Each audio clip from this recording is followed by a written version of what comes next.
La nuit tombe.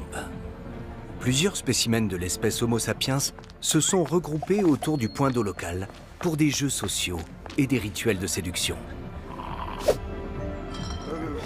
Des jeunes mâles tentent de se faire remarquer à coups de fanfaronnade et de démonstrations de force. Non loin de là, les femelles les ignorent ostensiblement, occupées à resserrer leurs liens sociaux. Mais soudain, un frémissement parcourt l'assemblée. Un mâle dominant vient d'apparaître. Sa démarche assurée et sa mâchoire saillante sont les signes manifestes de sa supériorité génétique. Plusieurs trophées témoignent de son statut social. Les mâles de rang inférieur se retirent avec crainte, baissant le regard en signe de soumission.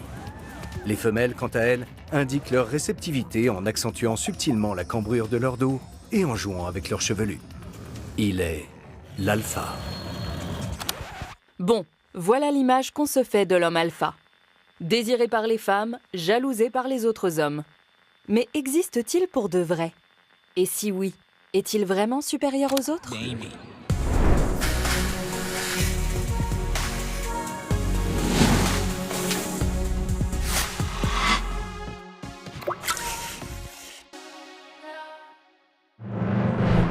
C'est quoi être un vrai mec? Cette question obsède une bonne moitié de l'humanité depuis si longtemps que pour y répondre, chaque culture s'est fabriqué ses propres icônes de la masculinité.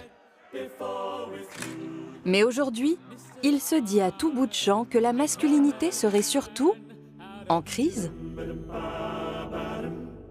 Avant, les choses étaient plus simples.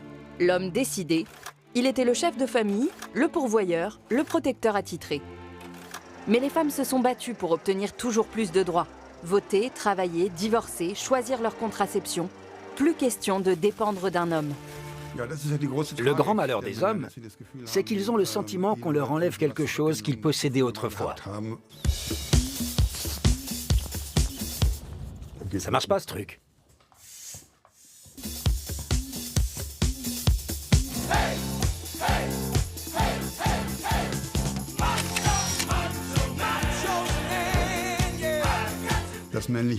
L'homme a construit sa représentation de soi autour du rôle de pourvoyeur de la famille. Cette image constituait le socle implicite sur lequel reposait l'apprentissage de la masculinité, le sentiment d'identité et l'image de soi masculine. Autre changement, des comportements dits typiquement masculins, longtemps glorifiés ou du moins tolérés par la société, sont désormais jugés inacceptables et même sanctionnés. Dans les débats sur le sexisme, et plus encore ces dernières années avec le mouvement MeToo, le même argument revient toujours, comme un automatisme. En tant qu'homme, on ne peut plus rien dire. On n'a même plus le droit d'être de vrais hommes. Ce sentiment que la situation a clairement tourné à leur désavantage semble largement répandu parmi la gente masculine. En 2024, dans une enquête menée à l'échelle de l'Union européenne, 52% des hommes ont déclaré que le féminisme était allé trop loin. Mais cette crise de la masculinité est-elle liée à la perte de privilèges? Aux politiques d'égalité entre les genres? À une perte de repères dans un monde où les modèles traditionnels ne vont plus de soi? Les chercheurs, en tout cas, identifient un ensemble de difficultés qui touchent aujourd'hui les hommes, notamment dans le domaine de l'éducation. Dans de nombreux pays occidentaux, les hommes sont désormais distancés par les femmes. En 2024, 10,9% des jeunes hommes européens sont sortis du système éducatif sans diplôme, contre 7,7% des jeunes femmes. Et en 2023, pour 100 hommes diplômés de l'enseignement supérieur, on comptait environ 137 femmes. Autre phénomène souvent évoqué, la male loneliness épidémique. Une épidémie de solitude touchant uniquement les hommes. Une réalité? Disons partielle. Dans l'Union européenne, la pandémie de Covid a bel et bien accentué la solitude. Mais les chiffres divergent. Selon les études, ce sont tantôt les hommes, tantôt les femmes qui sont les plus touchés. Cette épidémie servirait surtout d'argument fallacieux à ceux clamant que dans un monde qu'ils qualifient de gynocentrique, les hommes sont malmenés au point de sombrer. Reprenons. Derrière la masculinité en crise, il y aurait des difficultés bien réelles, qui touche les hommes plus ou moins sévèrement et pas forcément de façon exclusive. Mais c'est aussi et surtout un argumentaire choc, largement porté par des acteurs de la manosphère avides de proposer des réponses simples mais monnayables à des hommes déstabilisés ou frustrés. Selon eux, le problème serait l'oppression des hommes et de la vraie masculinité par la société moderne. La solution ? Un retour à l'homme fort, au mâle alpha. Dans une enquête menée auprès de jeunes hommes en Australie, aux États-Unis et au Royaume-Uni, 63% ont déclaré regarder régulièrement des influenceurs de la sphère masculiniste. Des propagandistes en quête de clics, assénant à longueur de vidéo ce qu'un vrai mec devrait être et faire. Dominance attracts the highest quality mate. The way you open a water bottle can absolutely ruin your first impression. It's abnormal for a man to be a liberal or progressive. It's a sign of being a beta male. I gotta grab a bottle from the bottom and untwist it from the bottom, and then take a drink.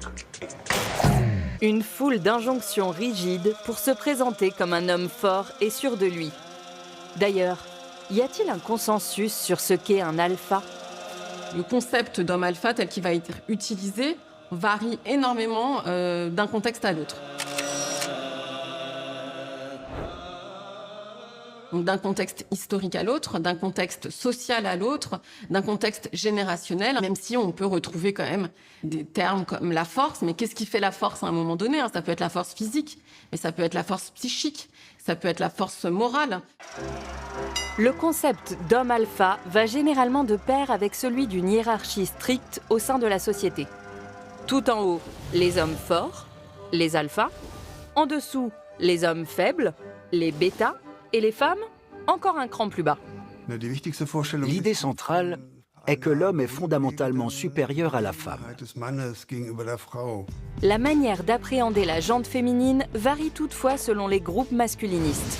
Les pick-up artistes, aux techniques savamment étudiées pour manipuler les femmes à des fins sexuelles.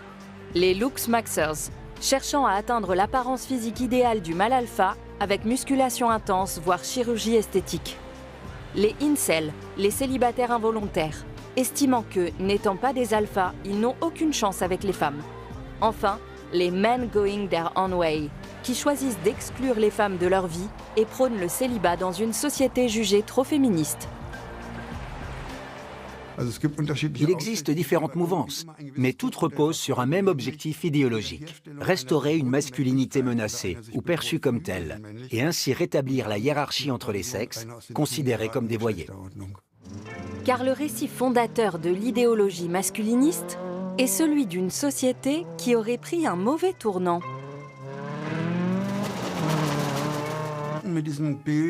En réalité, l'idéalisation de l'homme alpha est un déplacement de la critique du monde moderne. Celui-ci nous aurait éloignés de la nature, de l'ordre naturel. Existe-t-il vraiment cet ordre naturel des choses qu'on aurait oublié ou refoulé ? La nature prévoit-elle réellement que les mâles soient des alphas ?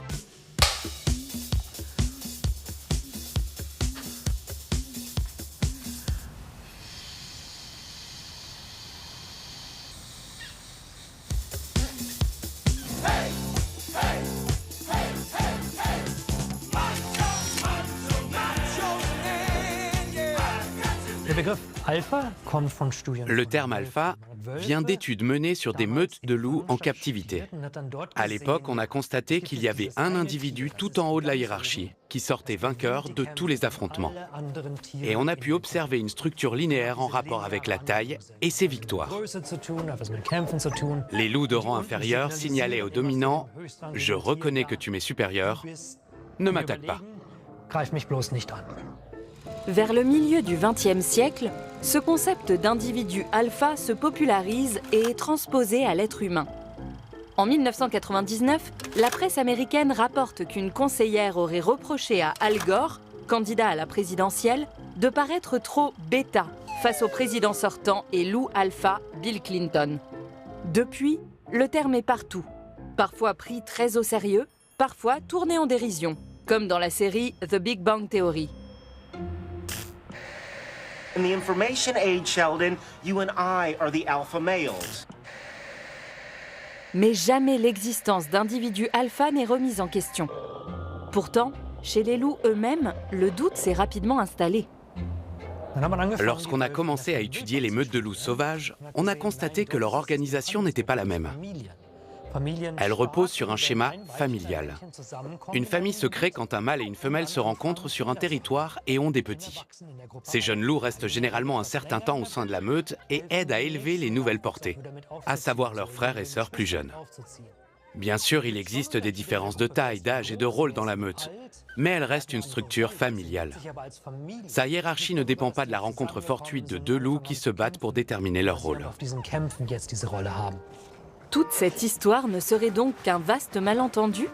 Et l'alpha serait un simple mythe? Pas si vite.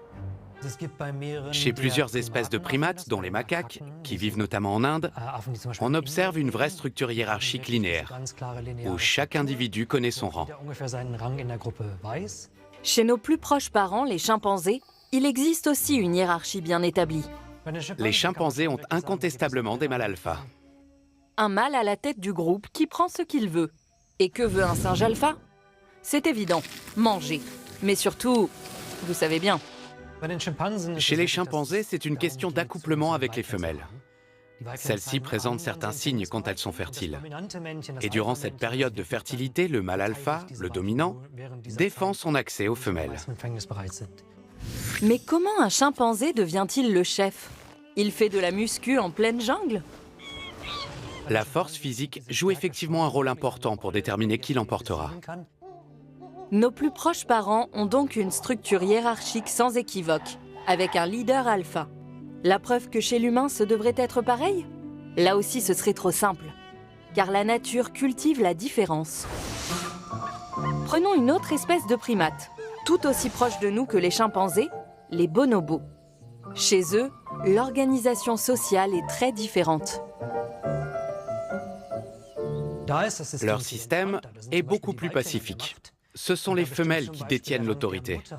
Et le rang d'un mâle au sein d'un groupe est davantage déterminé par le rang de sa mère que par sa capacité à s'imposer par la force. Pour désamorcer les tensions ou clarifier leur rang, les bonobos ont trouvé une autre solution que se fracasser le crâne. Chez les bonobos, le lien social est largement renforcé par les interactions sexuelles, qui peuvent aussi avoir lieu entre femelles et entre mâles. Elles servent à établir une connexion, à déterminer sa place dans le groupe. Les bonobos font l'amour, pas la guerre. Et ont choisi une société matriarcale. Simple exception, diront certains. Pas tout à fait, car on trouve d'autres exemples de ce girl power. Les éléphants, aux troupeaux dirigés par une matriarche âgée. Les hyènes tachetées, où les femelles sont plus grandes et dotées d'un pseudo-pénis qui les rend parfois difficiles à distinguer des mâles.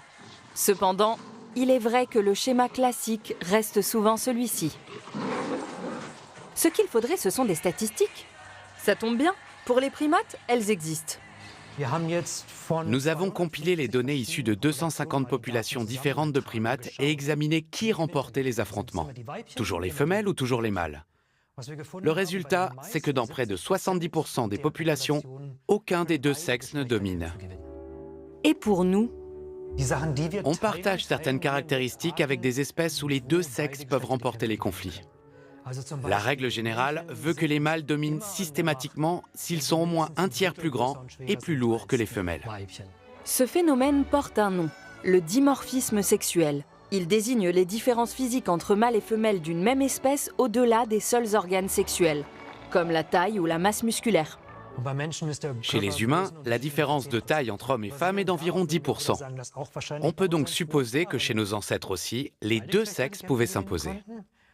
Biologiquement, rien ne nous oriente vers une hiérarchie stricte. La comparaison avec les autres espèces ne permet donc pas de conclure que selon l'ordre naturel des choses, un humain alpha devrait nous diriger. Et pas non plus que les hommes devraient dominer les femmes. Mais peut-être vaut-il mieux sonder directement le passé de l'humanité. Peut-on se référer à ce fameux état originel, où la vraie nature humaine n'aurait pas encore été corrompue par la culture? Si on étudie la grande diversité des sociétés humaines à travers les époques, on constate qu'un certain degré de domination masculine semble quasi universel. il est difficile de trouver des sociétés qui échappent à ça, même si à certains moments, dans certains groupes, on peut penser qu'on échappe à la question du patriarcat, mais avec des systèmes matrilinéaires, par exemple. Mais quand on approche un peu de plus près ces groupes-là, il est difficile d'affirmer complètement qu'à aucun endroit et à aucune époque, on est complètement échappé au patriarcat. Mais quand bien même on remonte encore plus en arrière, rien n'indique que les communautés humaines se soient structurées autour d'un leader alpha, selon une hiérarchie rigide. Au contraire, les anthropologues supposent qu'avant la révolution néolithique, les sociétés de chasseurs-cueilleurs se caractérisaient plutôt par des hiérarchies de dominance inversées. En clair, dans les communautés nomades, personne ne pouvait accumuler beaucoup de nourriture ou de richesses. Cela rendait la coopération vitale.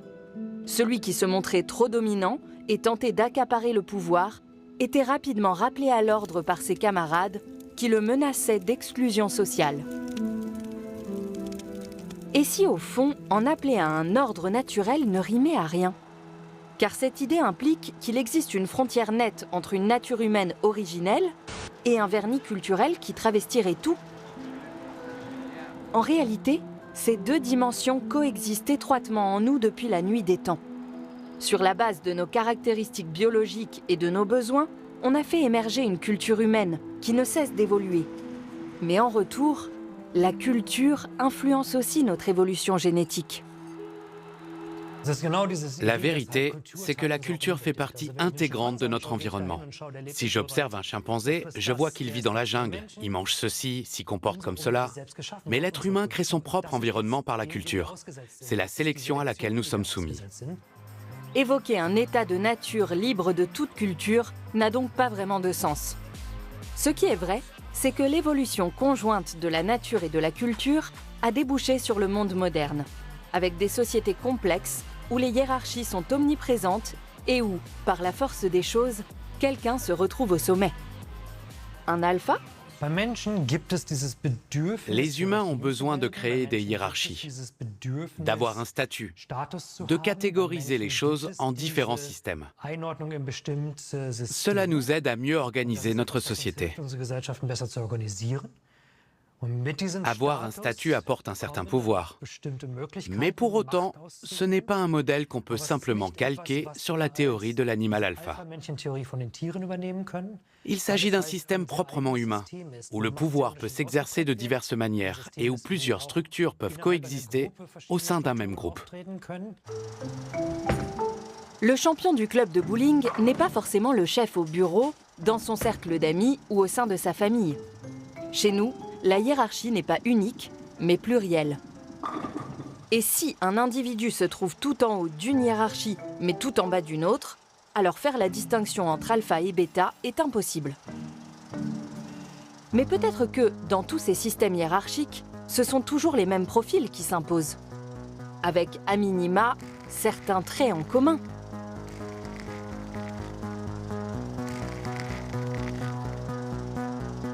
Prenons une caractéristique souvent citée comme typique d'un alpha, la taille. Certaines études indiquent qu'effectivement, les personnes plus grandes gagnent en moyenne davantage et accèdent plus souvent à des postes de direction. En Suède, par exemple, une étude a montré que 10 cm de plus augmentait de 2,2% la probabilité pour un homme d'occuper une fonction dirigeante. Une autre étude, où la taille des personnes en photo a été retouchée, a conclu que lorsqu'un homme paraît plus grand, il est perçu comme plus dominant, en meilleure santé et plus intelligent. Enfin, une enquête menée auprès des 500 premières entreprises américaines est arrivée au constat suivant. Parmi les PDG masculins, près d'un tiers mesurent 1,88 m ou plus, alors qu'ils sont seulement 3,9% dans l'ensemble de la population. Et en amour ? Là aussi, plusieurs études concluent que les hommes plus grands sont perçus comme plus attractifs et que dans les couples hétérosexuels, les femmes privilégient des partenaires plus grands qu'elles. De quoi donner raison à ceux qui croient en l'homme alpha ? Existe-t-il malgré tout une composante biologique profondément ancrée en nous qui nous pousserait à nous soumettre ou à tomber dans les bras de l'alpha dominant ? Là encore, vous vous en doutez, Ce serait trop simple. Premièrement, on ne peut pas réduire ce phénomène à la biologie. Il est probable qu'inconsciemment, on associe certains traits, comme la grande taille, à un atout génétique. Mais si les postes de direction reviennent plus souvent à des hommes grands plutôt qu'à des hommes petits ou à des femmes, cela tient sûrement aussi à des schémas culturels acquis. Est-ce qu'on voit plus souvent une femme ou un homme à ce poste? Nos observations et d'autres biais qu'on intègre poussent à se dire « les femmes ne correspondent pas à ce rôle, les hommes si ». Ce serait plutôt des mécanismes psychologiques de ce type qui s'appliquent. Par ailleurs, les études dessinent un tableau bien plus nuancé de ce qui rend un homme attirant ou enviable. Beaucoup de points font débat, mais une chose semble claire. Le cliché du mâle alpha hyper viril, bourré de testostérone et directif à la limite de l'agressivité s'en sort plutôt mal. Une étude faite sur plus de 148 000 hommes britanniques montre qu'un taux élevé de testostérone n'entraîne ni plus de succès, ni une meilleure santé. Ce serait plutôt l'inverse. Le succès et la bonne santé pourraient faire grimper le taux de testostérone. Et qu'en est-il de la croyance répandue chez les incels, selon laquelle les femmes seraient biologiquement programmées pour ne succomber qu'à une petite poignée d'hommes, les alphas génétiquement supérieurs? Des hommes de grande stature, au menton bien carré et qui en imposent, tandis que tous les autres resteraient sur le carreau.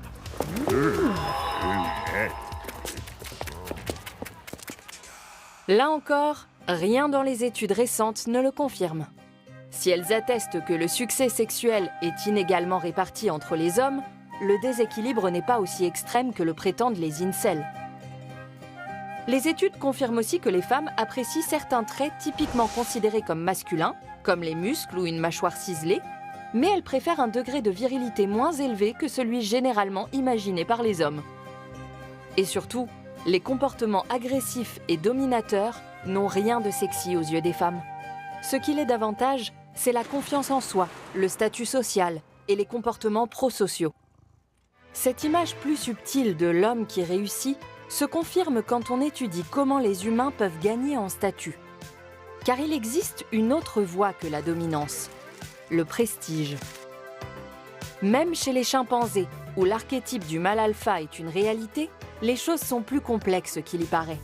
La dominance physique est importante, mais elle ne fait pas tout. L'autre élément décisif, c'est la capacité à mobiliser des alliés, des individus qui me soutiennent. Même un chimpanzé mâle chétif peut devenir alpha en gagnant du prestige. Par exemple, grâce à son habileté à trouver de la nourriture, en protégeant le groupe face aux menaces ou en nouant des alliances judicieuses.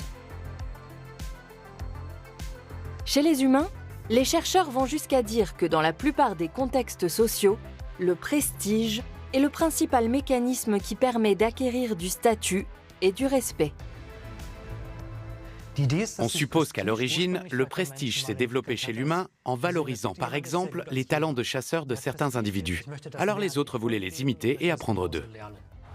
Aujourd'hui, il existe de nombreuses façons d'acquérir du prestige. Un métier reconnu, la réussite sur les réseaux sociaux ou sur scène, mais aussi l'inventivité, l'altruisme ou la performance sportive. En résumé, les sociétés humaines ne présentent pas une seule hiérarchie, mais une multitude. Et on s'y impose moins par des comportements de dominance ou par la supériorité physique que par le prestige. Certains marqueurs, comme la taille ou la confiance en soi, augmentent statistiquement les chances de réussite. Mais l'idée qu'un individu alpha domine est bien trop simpliste. Le concept du mâle alpha qui s'impose à la tête d'un groupe par le conflit, afin de s'octroyer plus de partenaires, ne correspond pas au système social humain. Et si certains continuent de croire mordicus à la théorie de l'alpha ? C'est particulièrement dangereux pour un groupe démographique, les femmes. Les observateurs du masculinisme mettent souvent en garde contre la radicalisation. Alors qu'au début, un internaute cherchera seulement des conseils anodins de la part de coachs sportifs ou en séduction, il peut glisser en quelques clics vers des contenus bien plus radicaux, visant à justifier les frustrations masculines et désignant les femmes comme responsables. des études montrent également que les modèles traditionnels de masculinité augmentent les risques de violence envers les femmes. Inquiétant, mais guère surprenant, puisque le concept de l'homme alpha encourage explicitement la domination et la conquête des femmes comme moyen de se prouver à soi et aux autres hommes qu'on est un vrai mec. La thèse centrale de mon travail, c'est de montrer que l'hétérosexualité masculine, c'est pas qu'une question de rapport aux femmes, c'est une question de rapport entre hommes dans le sens de rapport hiérarchique, donc se distinguer des autres hommes, dominer les autres hommes. Se hisser au sommet de la pyramide en dominant les autres, si nécessaire par la violence. Le concept d'homme alpha est une justification bien commode pour un tel comportement.